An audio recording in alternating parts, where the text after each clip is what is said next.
এইচএসসিতে কত পেয়েছিলেন ফারিন, তটিনী, পূজা, সাদিয়া, হিমিরা? তারা এখন টেলিভিশন আর সোশ্যাল মিডিয়ার তারকা। কিন্তু জানেন কি, এই তারকারা একসময় ছিলেন আমাদের মতোই ছাত্রছাত্রী। চলুন দেখে নেওয়া যাক এইচএসসিতে কেমন ফলাফল করেছিলেন আমাদের প্রিয় তারকারা। ফারিন ঢাকা শহরের একজন মেধাবী ছাত্রী। এইচএসসিতে পেয়েছিলেন এ+।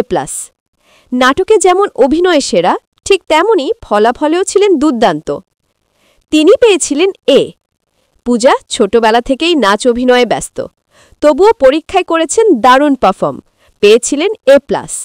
যিনি সবসময় হাসি খুশি আর পরিশ্রমী, তার ফলাফলও ছিল ঠিক তেমন এ। আর হিমি অভিনয়ের পাশাপাশি শিক্ষাতেও নজর কেড়েছেন, তিনি পেয়েছিলেন এ+। তারা প্রমাণ করেছেন চেষ্টা করলে একসাথে স্বপ্ন আর শিক্ষা দুটোই জয় করা যায়। আপনিও পারবেন, শুধু দরকার ইচ্ছাশক্তি আর পরিশ্রম।